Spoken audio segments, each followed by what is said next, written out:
पे आप अपनी जगह बैठे। माननीय सुधांशु त्रिवेदी।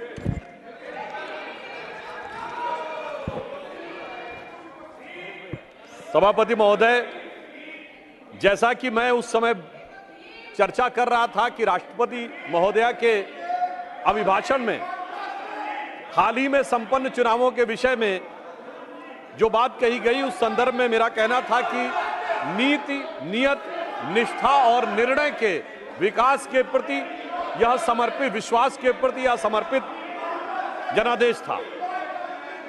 इस चुनाव में कई और विशेषताएं रही। भारत के लोकतंत्र को एक नए स्वरूप में और एक नया विस्तार पाने का अवसर प्राप्त हुआ। जम्मू कश्मीर में जिस प्रकार से चुनाव संपन्न हुए और जिस प्रकार से लोगों ने बढ़ चढ़कर, बात रिकॉर्ड पे नहीं जा रही है, सिर्फ माननीय सुधांशु त्रिवेदी की आपकी बात रिकॉर्ड पे जा रही है। जिस प्रकार की लोगों ने बढ़ चढ़कर सहभागिता की, यह लोकतंत्र के लिए एक बहुत सुखद संयोग रहा। अगर जम्मू और उधमपुर में 68 और 72% वोटिंग हुई, तो यह भी देखने को मिला कि कश्मीर घाटी में अनंतनाग में 53% और बारामूला में 59% पोलिंग हुई, जो आज तक कभी भी इतनी पोलिंग चुनावों में सहभागिता नहीं रही थी। लोकतंत्र के इस पर्व की, इस अवसर को निश्चित रूप से हमें अप्रिशिएट करना चाहिए। यद्यपि हमारे विरोधी कुछ अधिक उत्साह और उच्छृंखलता में दिखाई पड़ते हैं, परंतु इन चुनावों में हमारी सरकार की स्वीकार्यता और विस्तार एक नए आयाम तक पहुंचा है। पहली बार हमने उड़ीसा में स्पष्ट बहुमत के साथ अपनी सरकार बनाई है और हमारे विरोधी शायद भूल ही गए कि श्री नवीन पटनायक जी से पहले वहां कभी कांग्रेस का मुख्यमंत्री हुआ करता था। अंतिम मुख्यमंत्री गिरधर गोमांग जी थे, जो कांग्रेस के थे, और ऐसा प्रतीत होता है कि उनको अब वो विषय विस्मृत हो गया है, यानी उन्होंने मान लिया कि वो उड़ीसा में अब सत्ता की लड़ाई में ही नहीं है।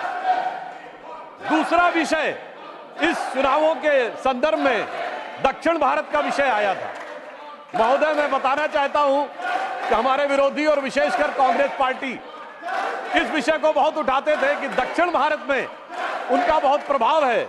तो मैं बताना चाहता हूं, प्रधानमंत्री श्री नरेंद्र मोदी जी के नेतृत्व में हमारे गठबंधन ने और भारतीय जनता पार्टी ने दक्षिण भारत में भी कांग्रेस से अधिक वोट प्राप्त करके दिखाए। तेलंगाना में हमारे 8 सीटें ही नहीं है, हमारा मत प्रतिशत 35% है। कर्नाटक में हमारा मत प्रतिशत 45% है। केरल में हमारी 1 सीट आई है, मगर 17% मत है। और सभापति महोदय, मैं आपके माध्यम से पूरे देश का ध्यान आकर्षित करना चाहता हूं कि तमिलनाडु में कांग्रेस को 10.25% वोट मिला है और भारतीय जनता पार्टी को 11.5% वोट मिला है। यानी तमिलनाडु में भी हमने पहली बार 2.5 अंक में मत प्रतिशत प्राप्त किया है और कांग्रेस से अधिक वोट प्राप्त करने में सफलता हासिल की है।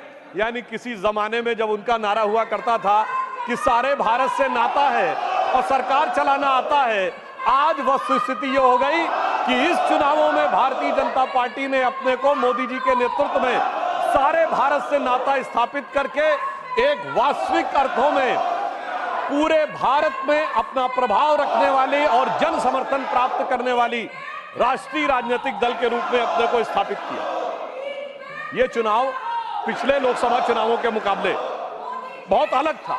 बिंदु क्रमांक 5 पर राष्ट्रपति महोदय ने स्मरण दिलाया कि हम 5वीं बड़ी अर्थव्यवस्था बने इन 5 वर्षों में। महोदय, हम सिर्फ 5वीं बड़ी अर्थव्यवस्था नहीं बने। 5वीं बड़ी अर्थव्यवस्था किसको पीछे छोड़ के बने? उस ब्रिटेन को पीछे छोड़कर बने जिसने कभी हमारे ऊपर हुकूमत की थी। और हम सिर्फ 5वीं बड़ी अर्थव्यवस्था नहीं बने, हम दुनिया के 4थे बड़े स्टॉक एक्सचेंज बने। हम दुनिया के 3रे बड़े सोलर एनर्जी के मैन्युफैक्चरर बने। हम दुनिया के 3रे बड़े ऑटोमोबाइल के मैन्युफैक्चरर बने। आज डोमेस्टिक सिविल एविएशन का सेक्टर भारत का दुनिया में 3रे नंबर का हो गया है और हम 2रे नंबर के मोबाइल हैंडसेट मैन्युफैक्चर बनाने वाले देश बने और इंफ्रास्ट्रक्चर में इन्वेस्ट करने वाले हम दुनिया के नंबर 1 के देश बने और डिजिटल पेमेंट में हम दुनिया में नंबर 1 के देश बने। और महोदय इतना ही नहीं हुआ, पिछली लोकसभा और इस लोकसभा के बीच में चांद के अछूते कोने दक्षिणी ध्रुव को छूने वाले हम दुनिया के पहले देश बने, जिसका राष्ट्रपति महोदया ने उल्लेख किया। निश्चित रूप से उसमें हमारे वैज्ञानिकों ने बहुत बड़ी भूमिका निभाई, परंतु प्रधानमंत्री जी का निरंतर संवर्धन, सहयोग और संबल उन्हें प्राप्त होता रहा।